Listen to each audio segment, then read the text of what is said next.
just to introduce BRAC Uganda, we thought it would be nice to first maybe also introduce the mission of our Ministry of Health. So basically, it's to provide the highest possible level of health services to all people in Uganda through delivery of promotive, preventive, curative, and palliative and rehabilitative health services at all levels. So if you're to look at the mission of BRAC, it's to empower people and communities in situations of poverty, illiteracy, diseases, social injustices. And then our interventions aim is to achieve large-scale positive changes through economic and social programs that enable communities realize their potential. So basically, our work is mostly community work, and it's not surprising that we had to adopt using the CHT. So if you're to look at the coverage of BRAC Uganda in Uganda, you can see that we have 113 branches across 113 districts. And then for the case of just the health program, we have 72 districts where we are operating. And if you're to quantify the people we are reaching out to, it's about 3.2 million people. It might not be the exact numbers, 3.2, but it's a give or take.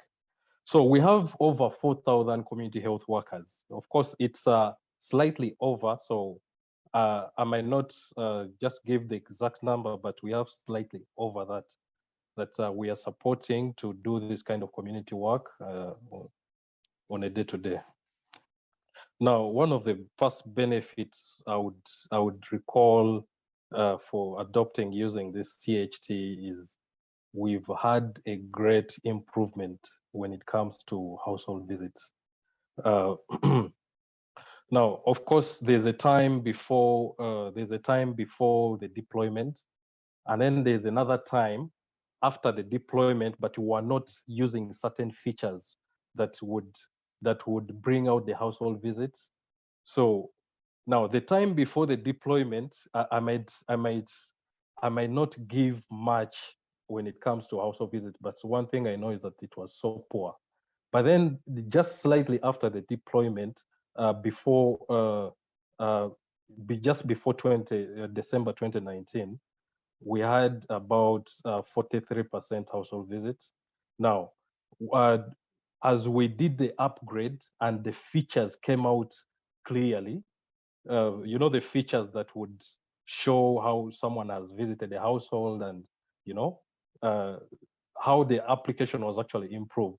We actually got to notice that by September 2022, we're at about 71%. So this household visits was a very big deal, not only to us, but also to the donors. So it was something that the program internally needed to quantify so much every other month to know how many, what is our coverage? Because there's having all this number of people, but what is your coverage? Are you sure these people are reaching out to the communities? And then the number of follow-ups on maternal child health has greatly improved.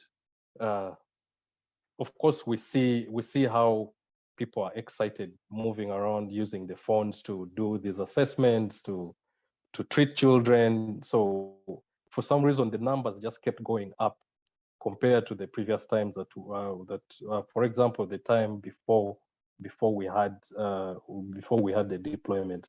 And then there's also quicker reporting on a community health workers activity per branch, as opposed to before employment. For example,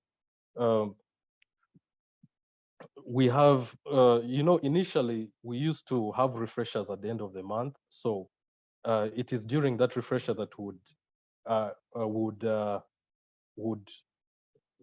pick all the registers. We were using registers before. We would pick all the registers, and then we see how to consolidate what people have done throughout the month. So that was taking a very long time. Of course, there are certain things that would be delayed. For example, disease surveillance. If an outbreak comes in on the 1st of a certain month, you're going to get to know about it later, at the end of the month. or even actually it doesn't even happen just straight at the end of the month, because after at the end of the month is where we have the refreshers, and then the things are consolidated, and then reports are written. So there's also a lag in between there that would delay. And then community health workers, of course, find their work more interesting. They find doing their work more interesting, as opposed to those days carrying around registers. Registers were very heavy books. But right now, you have your smartphone in the pocket, you find a sick child, you just, you can just do your work right there. And then community health workers, of course, I mean, I wish I had the register. I would show. It's really a big book. If you know those big counter books that students use in school, they are really irritating to carry. They're really heavy. So this is a very big achievement. And of course, when we deployed this, they were really happy and excited to be doing their work. And it's no wonder that there is a very great improvement on so many KPIs that we've been noticing over the years. And then the BRAC app has saved us a lot on costs of material, like buying those registers, printing costs. After we consolidating reports, we're spending a lot on printing and doing a lot of those things, and buying things like timers. Those timers have been embedded in the application, which is a very good plus. Yeah. Okay. So specifically, I just wanted to look at what this app has helped us with in maternal care. You get to see that we have these daily reminders, and if there's anything that really made this application what it is the ability to bring out those reminders. I hope you know that there are so many people using these there's so many data collection tools that look like this application, but that ability to bring out these reminders and of course there are some other few things that were added in. I think this kind of changed the whole game totally. So these reminders, for example, if I have a pregnant mother and she has high risk factors, yeah, and then I have another pregnant mother who is just having a normal pregnancy. This one with high risk factors is going to, the reminders are going to come more often, so that this community health worker is going to visit this person more frequently and make sure this person does not maybe lose the child later, or does not maybe die in due process. So these reminders have been a very big deal. And if you're to have a discussion with the community health workers, they will tell you straight up that, this phone reminds me, this phone does this, and that I see that as a very big deal. So if you to also look at, of course, what this phone has been doing, one of the benefits on the reminders, it has helped us increase on the uptake of family planning in our communities where we are. So we register these people, we support them, the reminders come, we keep following up. You have your entire village registered in the phone, and it's much easier to keep track. For example, those who are not pregnant, yeah, you know them, and you're not. It has been very easy to keep track, and we've actually noticed this because of the, we keep stock, and then we get to know how many have been given out, and how many have been used, and how many are being sold, things like that. Okay, so one of the biggest achievements also I wanted to talk about after the deployment is this proactive mode. So it was one of the newest features that we incorporated last year, and it had one of the greatest achievements actually. If you're to okay, the deliverables are greatly okay. When Medic, of course, came to us telling us about the upgrade and everything, and this proactive mode was presented, trust me, for me, it is one of the things that actually enticed me to make to recommend for an upgrade, because first of all, the user interface allows the CHP to have a view of all the households that have been visited within the calendar year, and they keep track of this. Yeah. So this is something that is easy for them to keep following up. So the user interface also allows, it shows you, okay, it brings the ones that were visited a long time ago on top. So that's kind of pushes this community health worker to make sure at least she visits these families, because they are no longer hidden like they used to be. You know, those days with the register, you just register someone in the book, and that might be it. You might never see them again. But now now look at this instance where the person you registered, the household you registered, is coming on top, and it's just right there, and you feel okay. Even if you didn't want to go there, you just find yourself going there because you can't hide it anymore. You have to go there. So this has really helped us improve on the household visits a lot.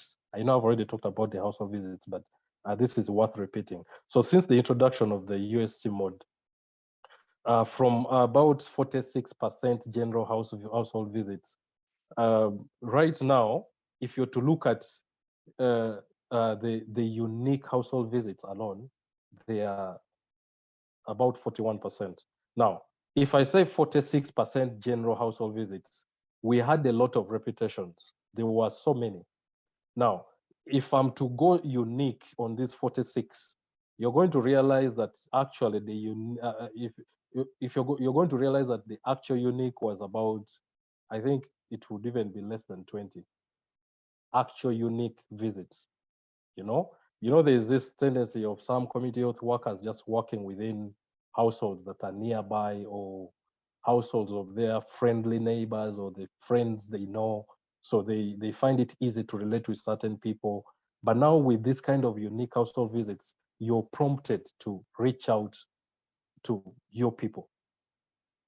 Yeah. So this was a very, very big deal to us. And of course, internally, there's already a growing demand for us to come up with these numbers within the program, and of course with the donors. There was already a growing demand to quantify and to make sure that actually or most of these households are actually being visited. Yeah. Okay, so still on the UHC mode. So one of the most interesting picks I had, I think this was in West Nile, the one on the left. We see this community health worker trying to reach out, and you can see, I don't know if your eyes are really sharp, the distant houses and all those things. So these people actually move all these distances to make sure they reach out to these communities. Of course, given that the phone prompts them to. So we can see on the left also, we have this community health worker doing her routine household visits. So, for example, I'll say there's been a lot of improved disease surveillance in communities. For example, malnutrition. Now you can see a child being weighed for malnutrition, for example. And with these reminders, as long as a child has a severe condition, the reminders will keep coming, and they'll keep coming. So until you register something, maybe moderate or something that is good. And then there's also a significant reduction in malaria, pneumonia in the area because of us using the application and because of all the benefits that are attached to it. And then, of course, all the medical records on children in the village are well kept and known. When you're having a conversation with most of these community health workers, you'll be amazed at how much they know about their communities. They even know which child just received which kind of complication she doesn't know about yesterday or this morning. So that is the level of detail that we've reached.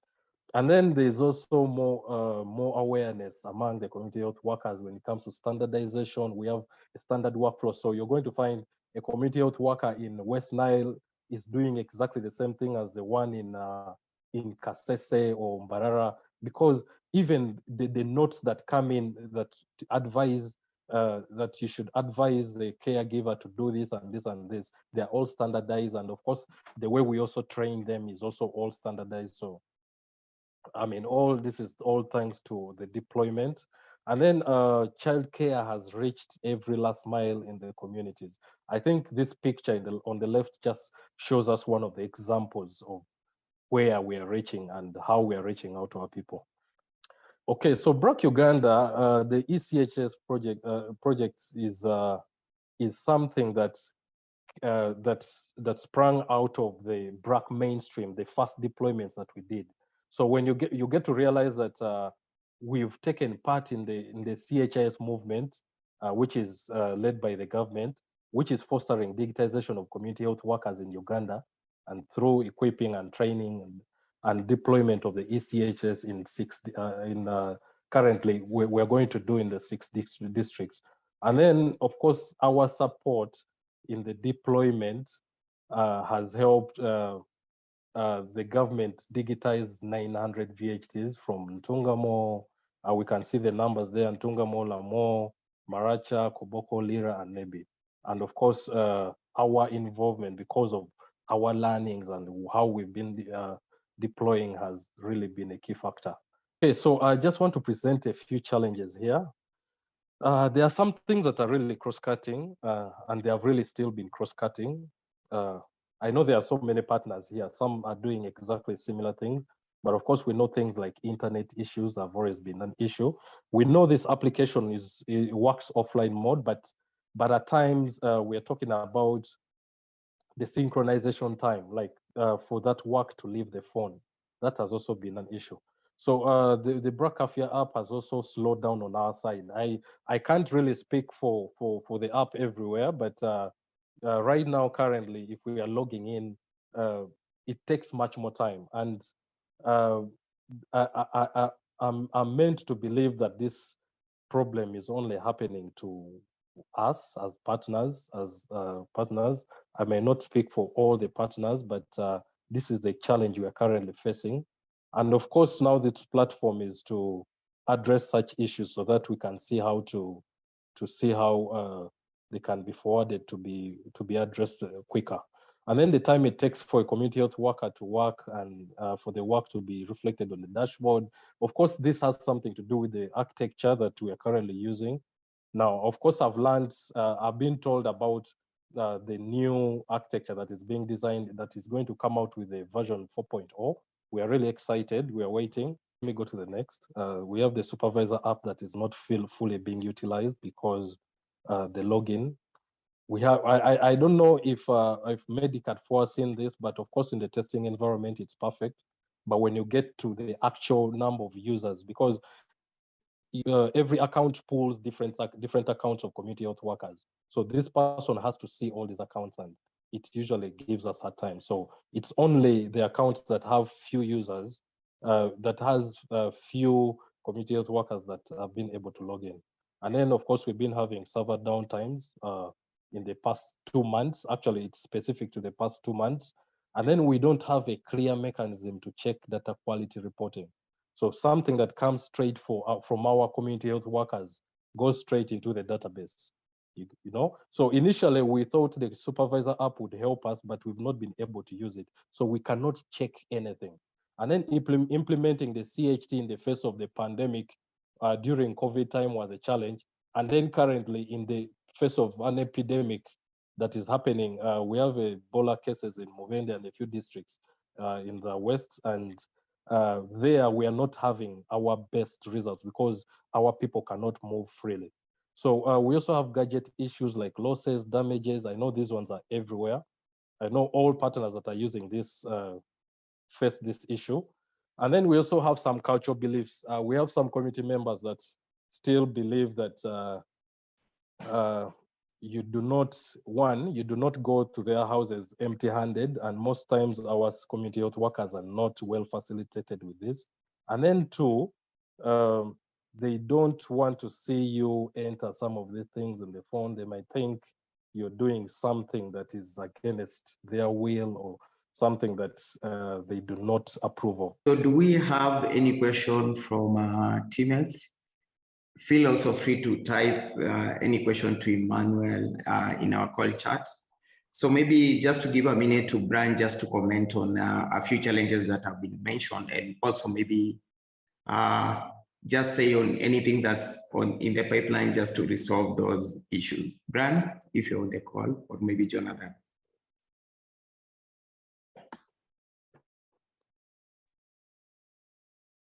Thank you, Anthony. I hope you can all hear me clearly.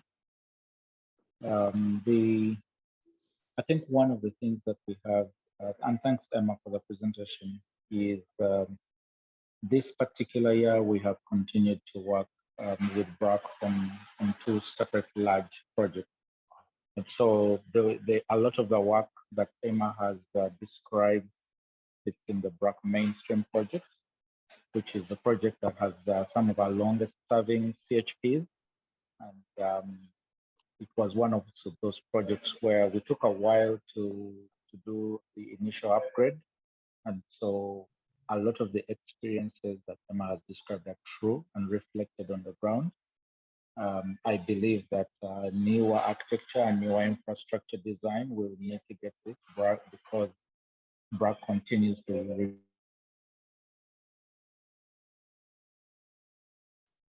All right, thanks, Brian. So Emmanuel, before I allow you to ask any question, there is a question from Fanny, and she's saying, great presentation on the challenges. Any plans on data quality checks going forward? About the dot stuff, is that what you're talking about?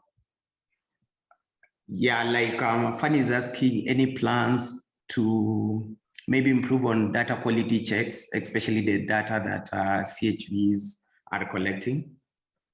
Got it. Okay. Yeah. So and that's kind of the point of the DOT system as it was designed. It was meant to be expanded on. So it starts with a core set of checks that the team had all established, but the whole point is to be able to keep adding more over time. And as we find things through it, the purpose of it is that it highlights areas where something doesn't look right, and you should probably take that and using what you found in your data and make some change to the application. And so that's meant to be an iterative cycle of look at what the system flags, make some changes, and you should see corrections in the data going forward. And then as you learn more about it, use that same format of the system, which is usually like adding new queries as you learn more about your own data, or as you change your forms, you should be able to add new components through DOT, and it'll serve that same purpose and let you iterate over your own forms and data that same way. All right, and just a follow up to that, DOT in full means? Oh, excuse me, a data observation toolkit. Okay, thanks. And if you have any link to that, you could be able to share. Thank you, Craig, for taking that question.